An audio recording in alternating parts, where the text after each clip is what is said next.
Welcome back to Halftime, talking with South Carolina State Defensive Coordinator Jordan Odaffer. Coach Odaffer, tell us a little bit about your background and how you and Coach Berry hooked up and you ended up here in South Carolina State. Go Dogs. So myself, I've been working the last 18 years in coaching. I started off as a high school coach. When I finished up in school in Tallahassee, Florida at FAMU, I was immediately following into it. I started working at Rickards High School in Tallahassee, Florida. Then I went with a coach there that got a head coaching job, and I was the defensive coordinator, assistant head coach for him at West Gaston High School. Then after 3 years there, I was the high school head coach at LaBelle High School in Florida for a couple of seasons. And then I got into the college game. I met a coach on the recruiting trail, and he kind of had an eye on me and thought that I was doing some good stuff. At worst case, he thought at least I could recruit, and I was trying to get my kids out from the high school level. So I went with Coach Deere up to Adrian College in Adrian, Michigan. I did 4 seasons up there, and I learned a lot about some defensive structures and schematics and also some technique stuff from him because he had a different way that he approached things than the coaches that I played for when I was growing up. Then from there, I worked a couple places, but the next place I really grew at was when I was at Southeastern University in Lakeland, Florida, which is actually my hometown. You know, my wife and kids are still down there. Love y'all. And while I was working with Coach Bearfield, he's the head coach. He's one of the few coaches in the NAI that's taken 3 different programs to the playoffs.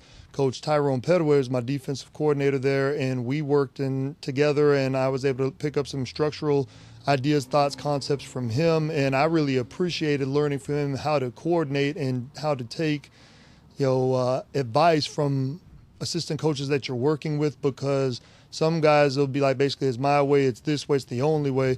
Other people, they'll collaborate, and Coach Petaway is the first coordinator that I ever worked with who really brought in a lot of collaboration and allowed me to work and add things into the scheme and program, and he grew me as an assistant coach.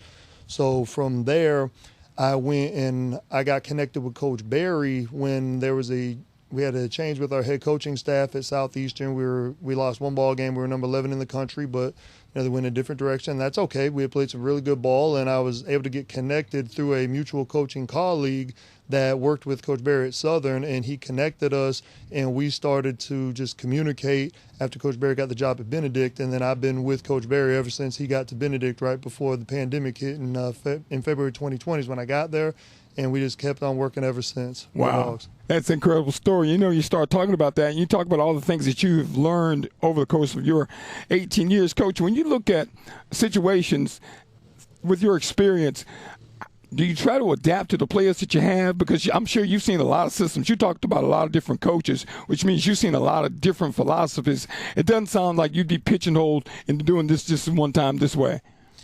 I mean, I think one of the best things that I learned is as a high school coach, there's things that you might want to do, but you had to figure out what your guys could do. You might have a kid who's going to have to start the whole year for you who's a 10th grade kid who's never played football before, and so you have to figure out what guys can do, try to put them in the best situations to be successful. If there are things that are difficult for a guy to do, or as you figure out some of the little here's and there's that might be a little tough for them, you might find ways to protect them in other ways that you might not have to in other seasons where another player's strength might be a very specific thing, and then the next year the guy who's playing in that position, he might have a different strength. So you just have to try to find ways to keep all your guys in winning situations.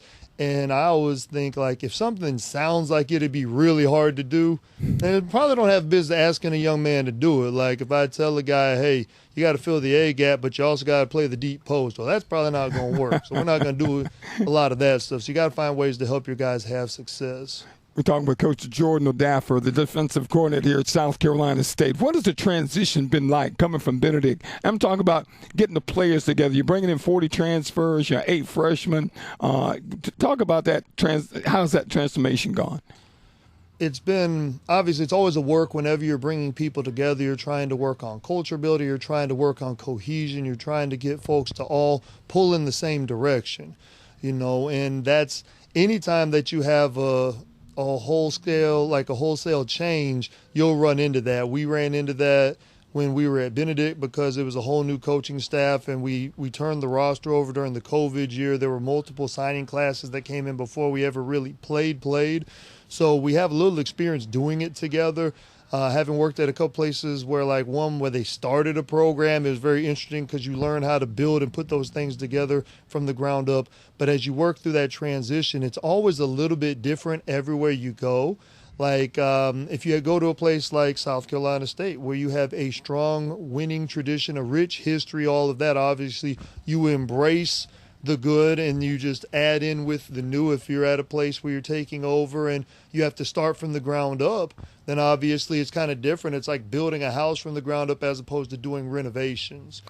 How has the transformation gone, Coach, from the standpoint of players understanding and accepting the new coaching? Because Coach Barry, I mean, you guys come in, it's very strict, and a lot of guys, this was a new thing for them. And that's 100% accurate. I think we're very fortunate because we have a lot of great young men in the program, and we have guys, they want to be coached, they want to be developed. Most of the time, even if a young man might have to get redirected, we'll call it, for whatever reason, a lot of times you can have a conversation. They'll understand why. As long as they understand the why, usually the what and the how kind of comes along with it. But you have to make sure they understand the why. Why is it important that we're doing these small things that might seem like it's just the outside details, but ultimately, if you take care of the process, the results will take care of themselves. So I think as guys are buying in and embracing, understanding the process and being detail-oriented to get where we're trying to go, it's been very helpful. Well, Coach, I'm not going to keep you. I appreciate you taking the time to talk with us. I'm sure folks are excited to hear your voice and meet the defensive coordinator, but best of luck this season, and can't wait to see your team on the field.